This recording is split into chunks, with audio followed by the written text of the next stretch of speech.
Peut-être au cours de vos déambulations parisiennes, vous avez parfois croisé des boulangeries, des pâtisseries marquées boulangerie ou pâtisserie Landemaine. Et nous avons le Landemaine aujourd'hui dans la salle, Rodolphe Landemaine, qui se forme au sein de prestigieux établissements avant de se lancer à son compte en 2007, en fondant sa première boulangerie, nommée de manière éponyme Maison Landemaine. Artisan entrepreneur, il est aujourd'hui à la tête de 2 enseignes de boulangerie avec plusieurs dizaines d'établissements, animés par plusieurs centaines d'employés. Mais comme je l'ai dit au début de la semaine, le propos de l'Imagination Week est toujours non pas de promouvoir, même si c'est important, que ce soit les entreprises ou les entrepreneurs, mais c'est également de regarder les parcours originaux, singuliers que l'on peut avoir. En 2014, Rodolphe Landemaine suit déjà un régime végétarien depuis son enfance. Mais il adopte à ce moment-là le véganisme et s'engage auprès d'associations pour diffuser ce mode de consommation végane respectueux de la planète et du monde animal. En 2018, les premières pages de 2 projets conjoints s'inscrivent pour donner naissance à Land & Monkeys, la première boulangerie 100% végétale, et Yongo, substitut végétal des blancs d'œufs pour les professionnels. Aujourd'hui, Land & Monkey se lance en franchise et a ouvert différents points de vente. Entrepreneur, mais aussi activiste, ou activiste donc entrepreneur. Et c'est intéressant de regarder dans quelle mesure Rodolphe Landemaine est un activiste et il se sert de son entreprise, ou il a une entreprise qui le sert dans ses propos.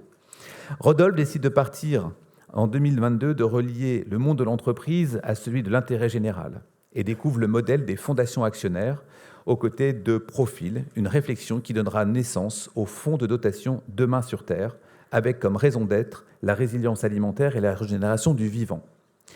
Laboratoire à ciel ouvert, avec tests, créativité, imagination, le domaine du Costil, acquis par la famille Landemaine en Normandie, cédé au fonds Demain sur Terre, permet d'ores et déjà d'expérimenter des solutions concrètes pour répondre aux enjeux économiques et sociaux à l'échelle locale. Rodolphe Landemaine, c'est un plaisir, un honneur de vous recevoir ici.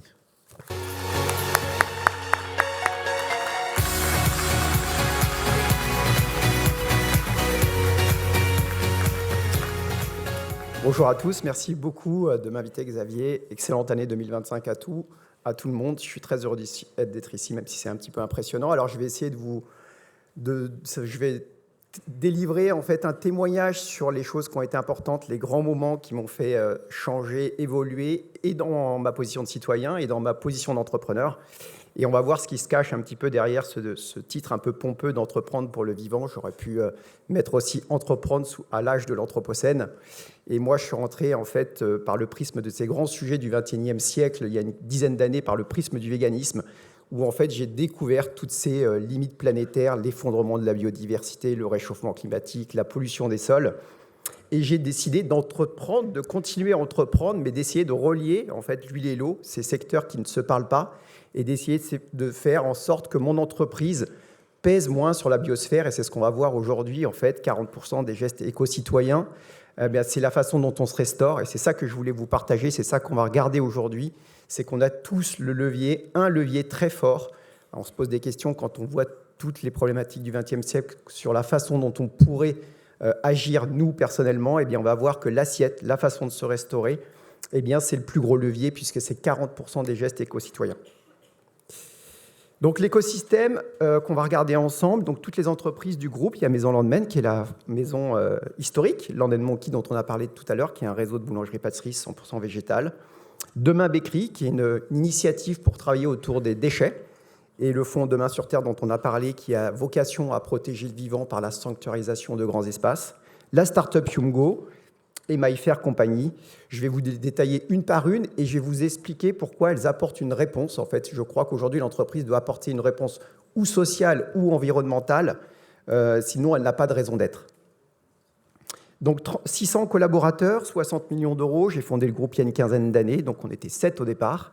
On a bien évolué, 38 points de vente, toutes marques confondues, et un laboratoire central. Je ne vais pas m'attarder sur les détails du fonctionnement, mais en gros, dans la boulangerie-pâtisserie, vous avez un laboratoire central qui fabrique certaines choses et puis d'autres choses sont faites sur place. Ça permet de centraliser le savoir-faire. Donc ma mission, mettre mon expérience d'entrepreneur au service du vivant, c'est l'idée de dire comment je vais faire naître des projets qui pèsent moins sur la biosphère et comment je vais mettre mon mindset d'entrepreneur au service d'une cause qui me semble juste, ou tout du moins qui me semble prépondérante au XXIe siècle. Donc c'est ce que je vous disais tout à l'heure. 89%, on va dire 90% de l'empreinte carbone de nos assiettes est due aux produits d'origine animale. Alors moi, je suis rentré sur ces sujets de véganisme par l'éthique animale. En fait, j'ai lu un livre qui s'appelle... J'étais végétarien avant, j'ai grandi dans une famille végétarienne. Il y avait une grande sensibilité sur la cause animale. Et il y a une dizaine d'années, j'ai adopté un régime vegan, et notamment à cause d'un livre de Peter Singer, qui est un philosophe, qui parle de la libération animale, qui fait l'effet d'une bombe dans les années 70, où il explique est-ce qu'on a le droit moral de manger des animaux qui sont scientants, c'est-à-dire qui sont comme votre chien ou votre chat ressentent la douleur et ont une certaine forme de présence dans leur monde. Et voilà, donc ce livre m'a bouleversé, j'ai adopté un régime végétalien. Bizarrement, ça a été assez compliqué avec mes parents parce qu'ils trouvaient que j'étais extrême dans ma démarche, alors que eux, en étant végétariens dans les années 80, ils étaient déjà extrêmement disruptifs et audacieux. Donc, un autre chiffre que je voulais vous partager, on ne va pas en faire beaucoup, mais quand même, ça me semble important, c'est que 70% des terres agricoles aujourd'hui sont consacrées à l'élevage du bétail et produisent seulement 18% des calories globales, ce qui montre en fait la non-efficacité des protéines animales. En fait, il faut beaucoup de ressources, beaucoup de terres arables, beaucoup d'eau pour produire de la viande, des protéines animales, alors qu'en fait, elles ne répondent même pas au 1/5 de ce qu'on a besoin comme calories pour nourrir le monde. Donc voilà un autre chiffre qui me semble assez pertinent. Les fameuses limites planétaires que j'ai découvertes. Alors, moi, j'adopte un régime végétalien il y a une dizaine d'années et je découvre ces sujets sur les limites planétaires, sur les limites à ne pas dépasser, comme nous disent les scientifiques, les fameuses 9 limites à ne pas dépasser, dont 6 sont déjà dépassées. Je pense que je voulais vous rappeler ici, mais je pense que c'est important de le rappeler, puisque, comme je le disais en amont, l'assiette est prépondérante dans cette lutte et dans le fait de diminuer cette pression sur la biosphère.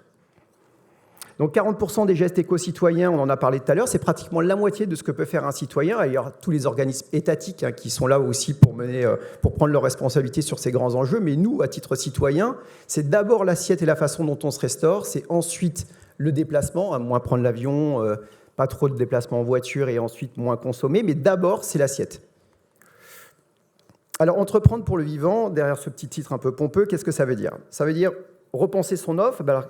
Maison Landmen, c'est une enseigne qui existe depuis une quinzaine d'années, donc il fallait qu'on fasse évoluer notre offre qui était largement carnée, parce que dans de la boulangerie-pâtisserie, vous utilisez beaucoup de sous-produits d'origine animale, du beurre, du lait, des œufs. Et donc, quand j'interviens auprès de grands groupes, etc., pour leur expliquer qu'ils ont aussi un rôle à jouer dans cette transition alimentaire, notamment les groupes agro, ils me disent tout le temps « mais oui, mais nous, on existe depuis longtemps ». Mais je leur dis « oui, mais on est capable de se transformer ». Donc l'idée de cette marque qui est un peu plus ancienne, c'est repenser son offre et la faire évoluer. Repenser ses matières premières, on va en parler tout à l'heure avec l'initiative de la start-up, c'est comment on peut supplanter les protéines animales avec des protéines végétales qui auraient la même fonction. Repenser le cycle de vie des produits, ça veut dire qu'est-ce qu'on fait des déchets, ou comment on évite que les produits comment on fait durer la vie des produits. Repenser le partage de la valeur, c'est ce qu'on va voir tout à l'heure avec la Fondation Actionnaire, et diffuser les bonnes pratiques avec My Fair Company. Donc, comme je disais, Maison Landmen, une trentaine de boulangeries-pâtisseries artisanales depuis une quinzaine d'années. On est passé de 7 à 500 collaborateurs. Et comme le disait Xavier, on est principalement dans la région parisienne, Île-de-France, avec quelques établissements à Tokyo, parce que ma femme est japonaise et qu'on a eu l'opportunité d'ouvrir des boulangeries à Tokyo. Donc, boulangerie très classique dans son approche, du pain, de la viennoiserie, du salé et de la pâtisserie, avec un mix qui est relativement un quart, et un réseau qui est détenu en succursale, pas en franchise, que je détiens en direct et qu'on anime en direct. Alors là, Land & Monkey, on a voulu répondre à toutes les problématiques dont on a parlé tout à l'heure, et là, on a été disruptif. Alors non seulement c'est une boulangerie 100% végétale, mais on voulait aller beaucoup plus loin. En fait, ce qu'on a fait, c'est qu'on a listé l'ensemble des problématiques du retail au XXe siècle, c'est-à-dire le plastique, la répartition de la valeur, les protéines animales qui ne sont pas efficaces, la comptabilité, c'est-à-dire de regarder l'entreprise que par le prisme de son résultat fiscal. Nous, on a adopté la triple comptabilité, je vais vous en parler. Voilà, et on a listé, on s'est dit, on va créer une entreprise qui est durable, pérenne, une entreprise qui correspond aux problèmes du XXIe siècle. C'est comme ça qu'est né Land & Monkey. Donc c'était une utopie au départ, parce que je ne savais même pas si ça allait marcher. En vérité, quand on a ouvert le premier établissement, on était prêt potentiellement à le fermer 3 ou 6 mois après. Et puis, on a repris une boulangerie et on a fait x3 en chiffre d'affaires. Ça nous a donné beaucoup de confiance. On en a ouvert 5 autres. Et on a travaillé pour la packager, la diffuser, la vendre, enfin se développer en franchise et en master franchise avec un plan ambitieux. Et nous, on est très contents de se dire qu'à chaque fois qu'on ouvre une boulangerie-pâtisserie, à business égal, finalement, on pèse moins sur la biosphère. Et voilà, donc aujourd'hui, c'est 8 établissements qui sont ouverts en propre, 3 en franchise, et avec un développement ambitieux d'une vingtaine d'ouvertures par an, puisqu'on reçoit en moyenne une dizaine de demandes par semaine de franchise France et internationale. La charte dont je vous ai parlé tout à l'heure, alors on essaie d'être cohérent sur l'ensemble, des ingrédients 100% végétales, des farines locales et biologiques. Alors vous avez vu, j'ai mis produits des fruits et légumes locaux et de saison. C'est-à-dire que nous, on a abandonné l'ananas, la noix de coco, la banane, tout ça pour faire nos pâtisseries. On est radical dans notre approche et nous, ce qu'on veut, c'est travailler les fruits de saison non seulement, mais les fruits locaux, les fruits français à minima. Zéro plastique, vous savez, dans les boulangeries, parfois, on va dans un meuble libre-service, on prend son packaging, là, sa salade, tout ça, puis après, une fois qu'on a mangé, on jette tout ça. Nous, on a fait un retour en arrière. On sert dans des assiettes avec des couverts qui sont lavables. Sur le papier, on se dit « Ah là là, mon Dieu, il va y avoir beaucoup plus de travail », c'est vrai. Mais nous, on était attachés à répondre à ces problématiques-là et on a tenu nos engagements et ça fonctionne d'un point de vue business économique. Les biodéchetteries, je ne sais pas si vous connaissez les alchimistes, mais en fait, tout est trié. Les déchets sont compostés, revendus dans les agriculteurs qui sont en Île-de-France. Ça évite de jeter le waste qui est compostable et les déchets qui ne sont pas compostables. Les invendus, on va en parler tout à l'heure. Et 1% du CA, donc sous chaque entreprise, on a 1% du chiffre d'affaires qui est reversé à des associations de protection de la faune et de la flore.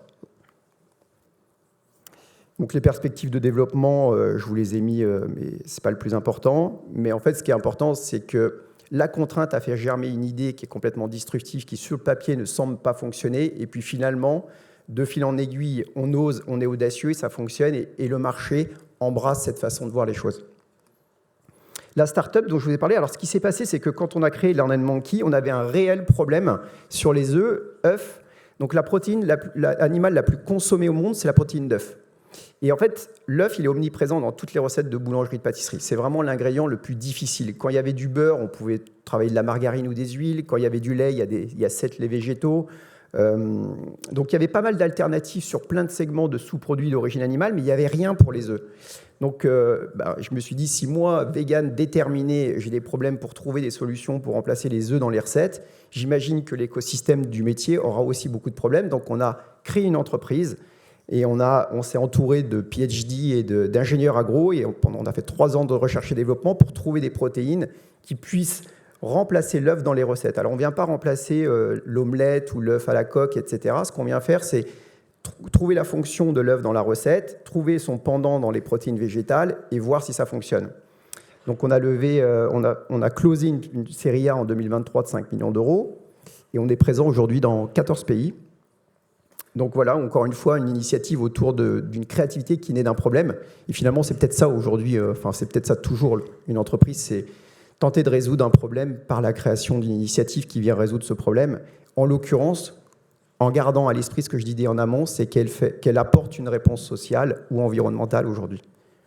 Demain, Bakery, alors vous connaissez Too Good To Go, mais en fin de compte, moi je ne suis pas tout à fait fan que de l'IT. Et ce que c'est qu'en fait, on a créé une marque dans laquelle on a été chercher l'ensemble des invendus des boulangeries, et puis on les a amenés dans cette marque physique, qui s'appelle Demain, dans cet endroit physique, et on les a vendus avec un discount de 50%, et on a osé le dire. En fait, ce qu'on a dit, c'est que nous, on collecte les invendus dans plusieurs marques, et on vous le dit, c'est des produits qui sont de la veille, mais tous autour, dans cette salle-là, on achète des fois des croissants, des pains au chocolat ou des raisins qu'on mange le lendemain, mais nous, on ne peut pas faire ça dans notre boulangerie classique, parce que les gens ne voudraient pas acheter un produit qui est de la veille. Donc, encore une fois, on a fait naître ce projet qui vient répondre aux problématiques des déchets. Les déchets, c'est 40% des produits compostables dans le monde, enfin des produits qui sont consommables dans le monde. Et je crois de mémoire que si on devait se représenter ce que c'est en termes d'émissions de gaz à effet de serre, les déchets dans le monde, il me semble que c'est l'équivalent d'un pays comme les États-Unis. Donc c'est un vrai sujet de s'atteler à ce problème-là. Aujourd'hui, on a ouvert 2 magasins et on la développe aussi en franchise en France entière en disant voilà, ça fonctionne, on est capable de collecter, les gens ils ont aimé en fait cette idée-là. Il y en a qui sont venus Ça a été très très beau parce qu'on a vu des gens qui revenaient, qui disaient moi, il y en a qui sont à 1 euro. Il ne faut jamais oublier qu'il y en a qui sont à 1 euro près, qui ont pu remanger du pain au levain parce qu'ils avaient un pain de campagne qui, au lieu d'être à 2,80, était à 1,40 €. Et on a vu des gens qui étaient contents de pouvoir finalement racheter du pain au levain, et d'autres qui saluaient l'initiative et qui venaient dans la boulangerie parce qu'ils trouvaient cette démarche très intéressante. Alors, on a mené plein de projets, ça fonctionne, on est content, mais moi, je me posais vraiment la question de dire, mais qu'est-ce qu'on fait cette création de valeur, en fait ? Qu'est-ce que je fais quand je crée de la valeur ? Qu'est-ce que je fais avec cet argent-là ? Et je voulais aller plus loin parce que j'avais une grande sensibilité pour la cause animale et je suis très sensible à ce qui se passe sur l'effondrement de la biodiversité sur Terre. Alors, on rappelle quelques chiffres qui sont juste un peu fous. Je crois que c'est en quelques milliers d'années, on a perdu les 2/3 des arbres. En quelques décennies, c'est les 2/3 des mammifères. Je crois qu'aujourd'hui, les mammifères sauvages représentent 6%. Le reste, c'est soit un être humain, soit un animal qu'on va manger. Et le plus grave, je crois que c'est qu'en quelques décennies, en quelques années, on a perdu les 80% des arthropodes. Alors, c'est toutes les petites bêtes qui volent, les insectes, etc. Et moi, ça m'a vraiment touché quand j'ai lu tous ces chiffres-là. Je me suis dit qu'il ne fallait pas qu'on dédie ça aux scientifiques ou à des assos, mais qu'il fallait que l'entreprise prenne ses responsabilités.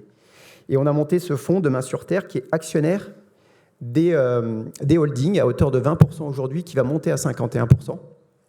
Et le principe de ces fondations actionnaires, ce qui est beau, c'est que vous avez une partie philanthropique et une partie création de valeur. C'est-à-dire que vous remplissez 2 missions. Vous êtes capable de continuer à croître, mais en même temps, vous avez une partie de la création de valeur qui est fléchée vers cette dimension philanthropique, avec une raison d'être qui est différente. En l'occurrence, moi j'ai une sensibilité pour les animaux, mais ça peut être la recherche, ça peut être la réinsertion, ça peut être l'égalité homme-femme, plein de choses.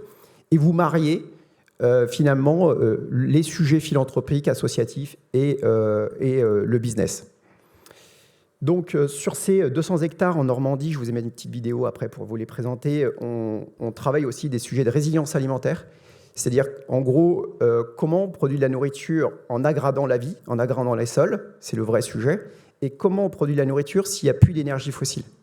C'est le vrai enjeu. Il n'y a pas d'itinéraire bis. Aujourd'hui, tout notre système il est basé uniquement sur les énergies fossiles. C'est-à-dire qu'on est incapable de nourrir les gens s'il n'y a pas d'énergie fossile. Donc, vrai sujet qu'on travaille là-bas. Alors, on fait des projets d'agroforesterie, jardin-forêt, permaculture, verger haute tige, plein de façons de faire différentes que nous, on a oubliées dans nos sociétés occidentales, mais qui fonctionnent très bien. Alors, une petite vidéo de présentation qu'on vous a fait rapidement. Aujourd'hui, on constate que les entreprises ont bien appréhendé les enjeux climat grâce aux outils carbone, mais malheureusement, la biodiversité est encore grandement délaissée. Pourtant, l'impact des entreprises est loin d'être neutre. Elles sont responsables de la perte de zones naturelles vierges d'une surface équivalente à 60% de l'Europe. Et 72% des entreprises européennes ont leur économie basée sur des ressources écosystémiques. Alors en 2023, Rudolf Landmann a décidé de s'emparer de ces enjeux en créant le fonds Demain sur Terre, actionnaire des boulangeries 100% végétales Land & Monkeys. Ainsi, une partie des bénéfices est directement reversée à la régénération des écosystèmes. Pour cela, le fonds agit sur 4 leviers. Premier, acheter des espaces et les laisser évoluer librement, sans prélèvement de ressources. Deuxième, soutenir le rewilding. Troisième, impulser une fédération d'acteurs pour avoir plus d'impact. Quatrième, sensibiliser via le projet du COSTIL. On vous le présente ?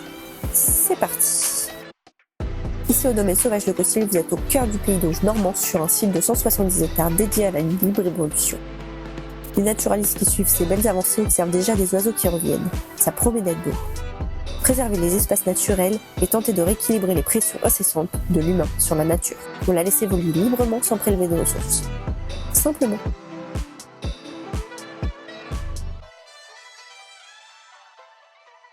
Ici, je vous ai mis l'articulation du fonds de dotation, enfin des holdings du fonds de dotation qui est actionnaire des holdings. Alors, je vous ferai suivre pour ceux que ça intéresse. On a beaucoup travaillé avec des juristes sur cette organisation-là. Donc, vous avez le fonds Demain sur Terre au milieu qui est actionnaire donc, des holdings et qui capte une partie de la valeur au prorata des titres. J'insiste que vous avez cédé, c'est une dépossession de la valeur. C'est-à-dire que vous ne vendez pas les titres. C'est un don, c'est des legs que vous faites des titres que vous possédez au fonds de dotation. Vous avez la possibilité de recevoir des dons aussi externes, des dons en immobilier, en nature, etc., et qui sont défiscalisés à hauteur de 60%. Et le fonds de dotation mène des projets, comme je vous l'ai dit, d'achat de foncier, mais d'autres aussi. On a participé, par exemple, on a financé la réinsertion du castor dans l'Ariège et d'autres projets qu'on mène en soutenant des initiatives pour régénérer, restaurer réparer un peu les écosystèmes. C'est notre raison d'être avec ce fonds-là. Et on mutualise avec Rewilding Europe, qui est une institution européenne qui travaille autour de tout ce qui est projet de rewilding, de régénération du vivant des écosystèmes. Et donc, on est très fiers de ça. Alors, ce qu'on fait aussi dans le groupe, qui est très intéressant, c'est que quand on fait des CODIR et des COMEX, en fait, on fait la moitié du business, la moitié du temps est alloué au business et la moitié est allouée à l'associatif. C'est-à-dire qu'en fait, on ne fait pas qu'un CODIR, COMEX en parlant uniquement de projets de développement et de la création de valeur. On a nos équipes qui travaillent sur l'associatif qui viennent à ce CODIR et ce COMEX. Et la moitié du temps, on travaille sur le business et la moitié, on travaille sur l'associatif et la philanthropie. Ça permet de mettre plus de porosité entre ces deux univers et au lieu d'avoir d'un côté que le business et de l'autre l'associatif. Ce qu'on fait sur le COSTIL aussi, c'est que moi, je ramène beaucoup l'écosystème business. Je ramène beaucoup de copains entrepreneurs qui ont des moyens, des ressources pour pouvoir mener des projets. Et en fait, la vocation de ce site, de ce premier site, c'est de l'essaimage. C'est finalement que d'autres s'emparent de ce sujet et fassent la même chose. Et aujourd'hui, on a 4 projets qui sont nés en France de gens qui sont venus sur site et qui ont compris ce qu'on faisait et qui ont compris la simplicité finalement de la démarche. Je rappelle qu'aujourd'hui, le GIEC recommande 30% des surfaces émergées laissées en libre évolution, en réserve intégrale, en rewilding, alors que dans un pays comme la France, uniquement 1% du territoire n'a pas d'activité anthropique.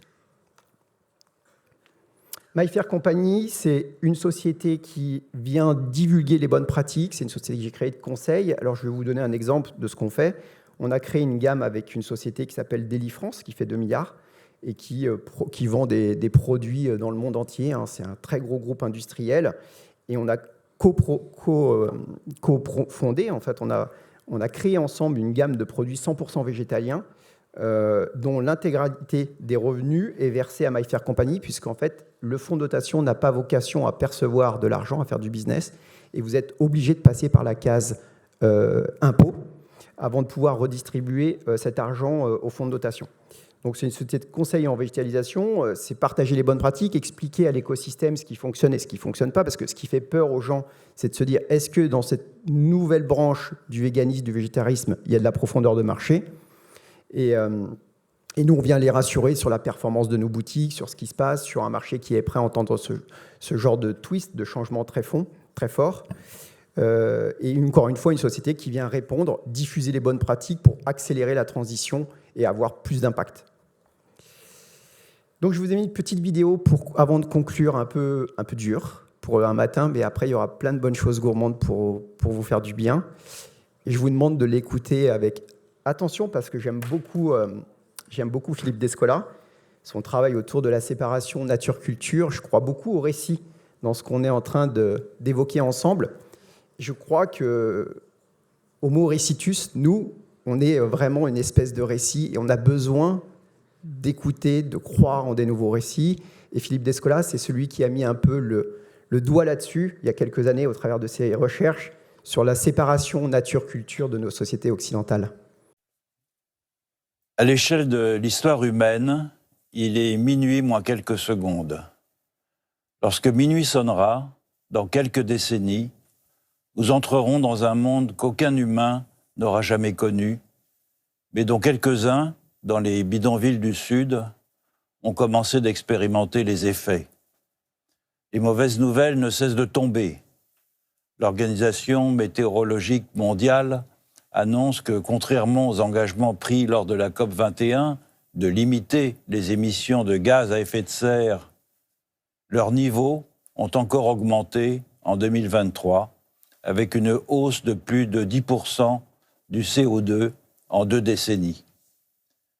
L'objectif de limiter à 2 degrés le réchauffement climatique à la fin du siècle est devenu tout à fait irréaliste.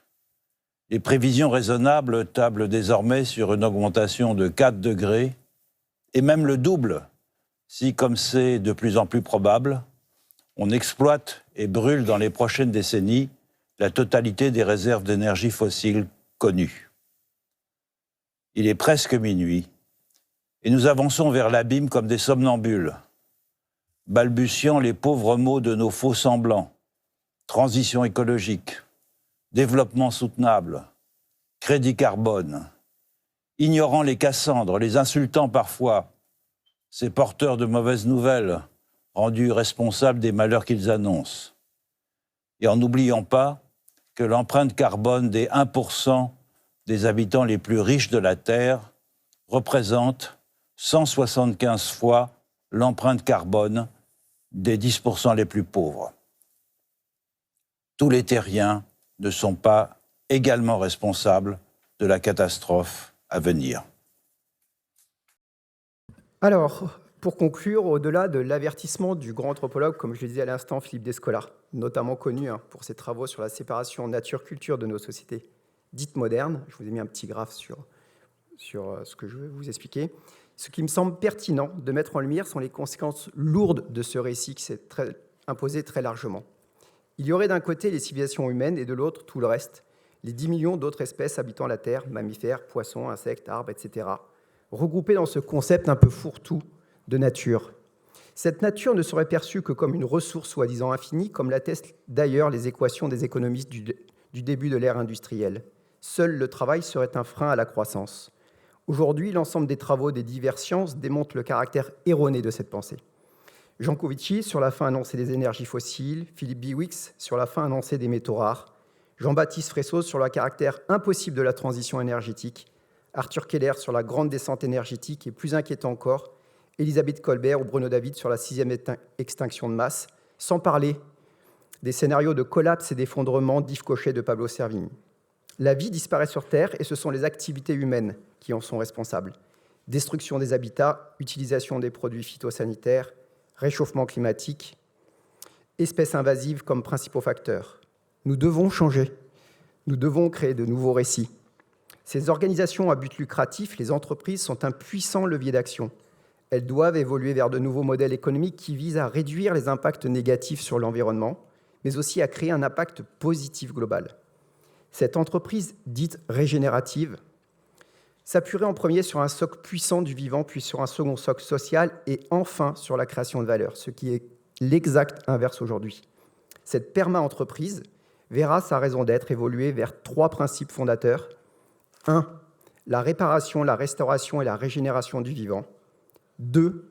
Le respect du système Terre et de l'homme, et qui partage avec son écosystème la valeur économique, écologique et sociale qu'elle crée. 3 et dernier, la recherche de la prospérité avant celle de la croissance. Merci.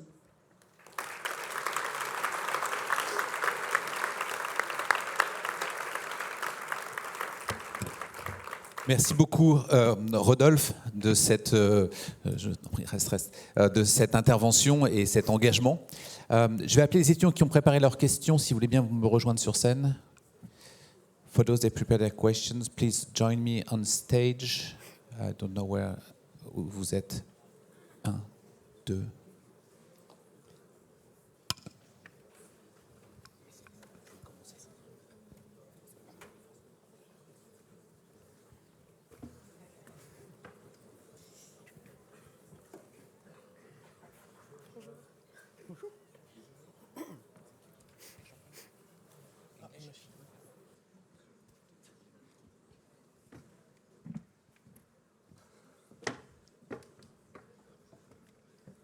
On y va.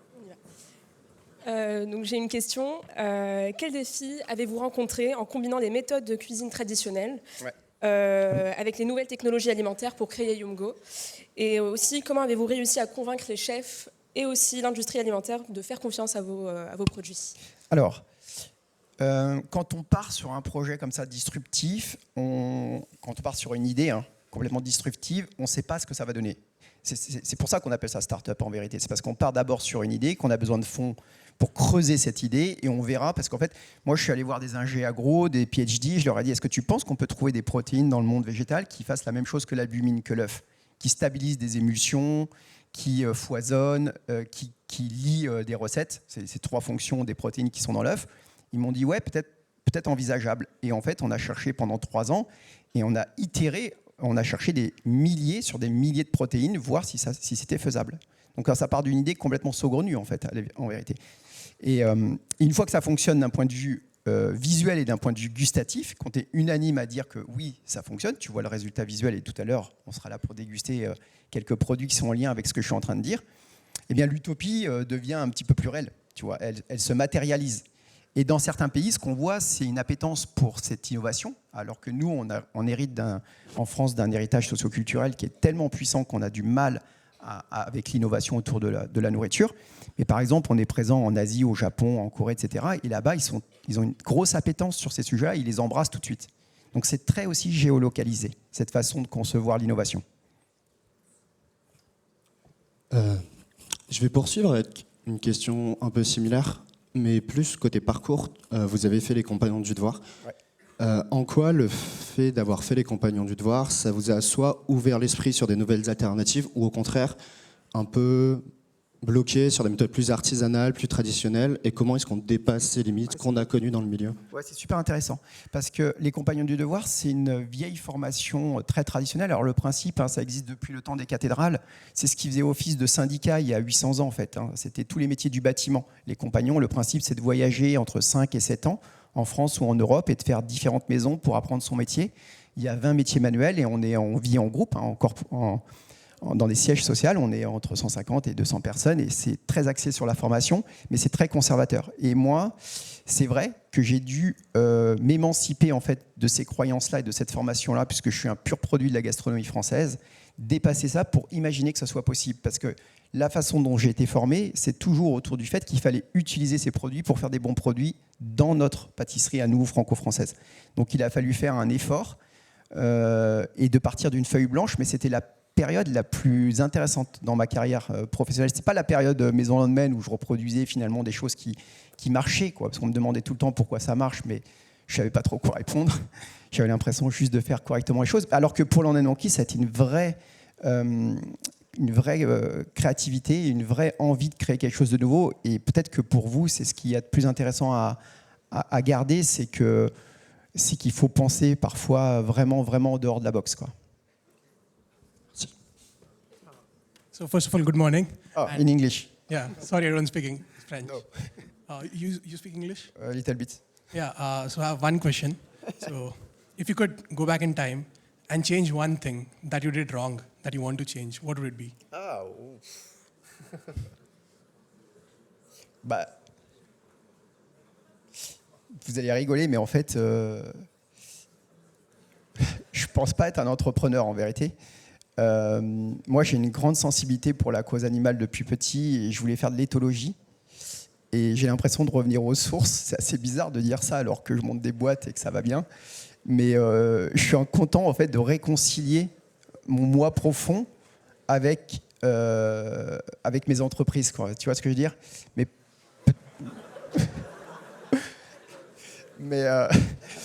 en fait, je me considère pas comme un entrepreneur en vérité, bizarrement. En fait, je veux dire par là, c'est pas les entrepreneurs qui me font rêver, quoi. Voilà. Donc, ça pourrait partir en arborescence dans plein de sujets là. C'est une question piège en fait. Bon, voilà, merci beaucoup. J'espère que ça vous a plu. Et au pire, si ça vous a pas plu, il y a plein de choses à manger, donc vous n'aurez pas tout perdu.